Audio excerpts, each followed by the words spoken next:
Hey guys, welcome to the Calibrate Tools and DIY channel. You ever go down the caulking aisle and you don't know which one to choose because there's so many to choose from? Well, let's talk about caulking. I'll see you right after this.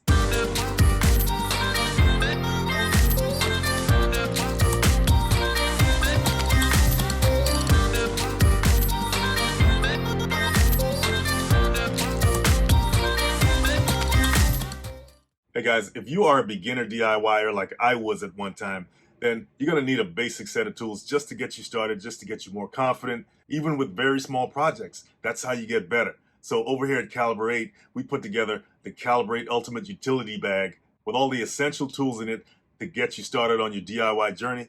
And I know it's going to be exciting, but go ahead and grab your Calibrate Ultimate Utility Bag. Links in the description. Take advantage of the discount. Okay, let's get back to the video.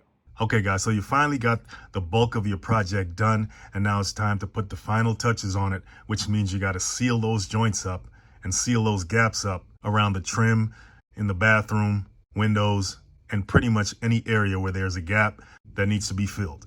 So you take a trip to the hardware store and you're confronted with a buffet of choices, or more like a sensory overload of options in the caulking aisle. Which one do you choose? Let's talk about it. So the most common type of caulk that's used out there is what's called acrylic latex caulk. It's also known as painter's caulk. It's a lot cheaper than the other types of caulk. And when you're talking about covering small holes and cracks and gaps, that's going to be covered by paint. This is probably what you want to get. It bonds well with drywall, wood, different types of masonry, and other types of building materials out there. It takes about an hour to dry, then it's ready to paint. And it cleans up real easy with soap and water. But you got to be careful with acrylic latex caulk because it's only really suited for drier areas of the home, not high moisture areas like the kitchen or bathroom. But they do have a type of acrylic caulking that's more suited for the high moisture areas of your home. And that's an acrylic caulk or latex caulk with silicone. When it's mixed with silicone, it makes it more moisture resistant and it makes it more elastic. So you can use it in the bathroom or the kitchen, even though it's not as effective as pure silicone caulk. So even with this type of caulk, you still don't want to put it in those high moisture areas, even in your bathroom or kitchen, like the tub or the sink. A kitchen backsplash is a good area to put this type of caulking. Now for those areas where water or moisture is more abundant, then you want to go for a pure silicone caulk. You're talking about your shower tile, sinks, faucets, toilets. Silicone caulk is perfect for these areas because it's highly resistant to mold, cracking, fading, and pretty much degrading in a high moisture environment. So when it comes to the kitchen and the bathroom, grab you some silicone caulk. That being said, pure silicone does have its downsides.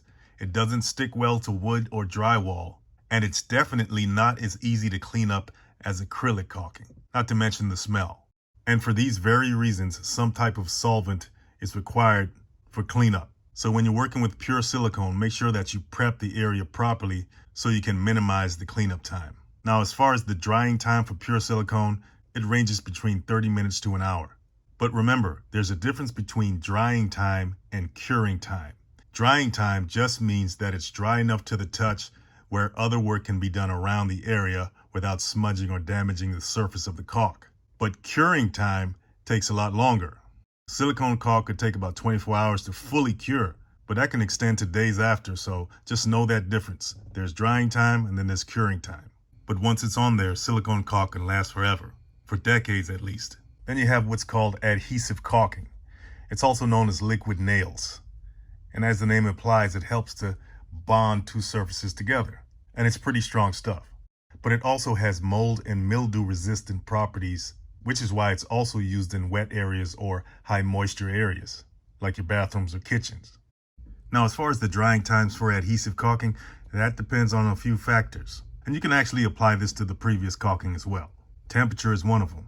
The temperature of the surrounding air and the surface on which the caulk is being applied does make a difference. For example, lower temperatures is going to slow the drying time or even the curing time of construction adhesives or any kind of adhesive caulking by quite a bit. It can take twice as long if the temperature is at 60 degrees versus 80 degrees. Another factor is porosity. In other words, how well does moisture or what they call solvents get absorbed into the bonding surfaces?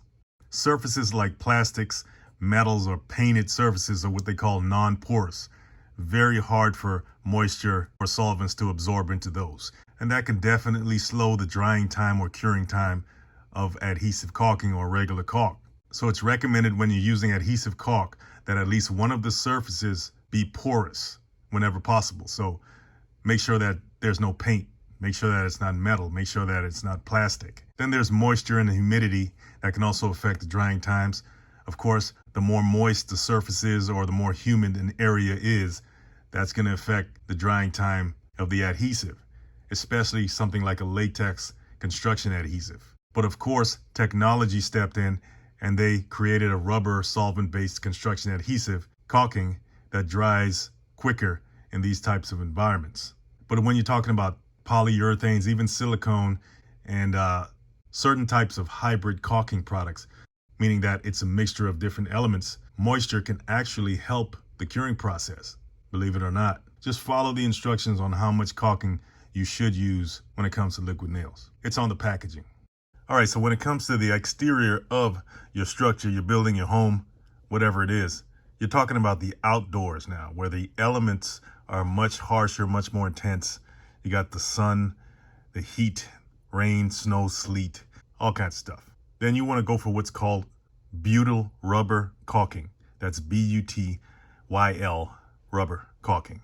It's used mostly on roofing projects, but when you're talking about sealing gutters and chimneys and flashings and even foundations where moisture and shifting and movement is more common, then butyl rubber caulking is what you need.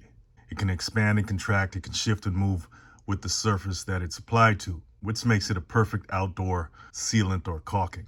It's also very good masonry caulking. Surprisingly enough, butyl rubber caulking does clean up pretty well with the right solvents. And then guess what? You have asphalt caulking. It's very similar to butyl rubber caulking.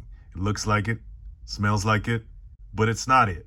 Unlike butyl rubber caulking, asphalt caulking does not do well in the sunlight. It degrades a lot faster than butyl rubber. So as a result, it's used to seal up areas that don't get a lot of sunlight, like flashings, shingles, other areas of the roof that are not getting direct sunlight. So I know you may be saying to yourself, why is asphalt better to use on shingles than butyl rubber, which we just said was superior as far as withstanding the elements like sunlight?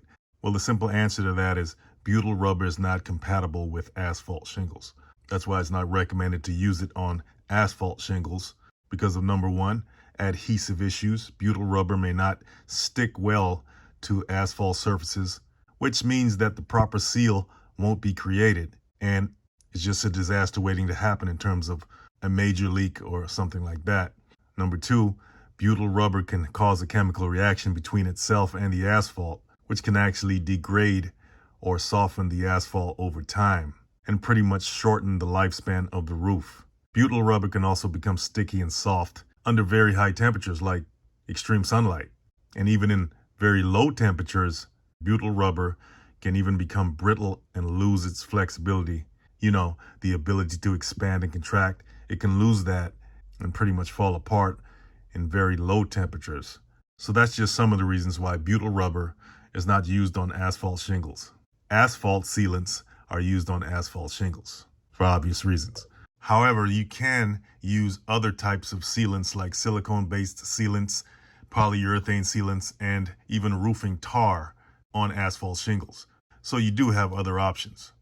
And then finally, you have what's called fireproof caulking, and that's a specialty type of caulking that's used to prevent fire from entering spaces through cracks or gaps in a structure, especially where electrical or plumbing lines are installed in the framing. So guys, they got all kinds of caulking out there. They got clear coat caulking where it's transparent, you can see through it, all-purpose caulking, all-weather caulking, various types of construction adhesives. I know it can be overwhelming when you get to the caulking aisle because there's so many to look at. But if you know what you're looking for, you'll find it eventually.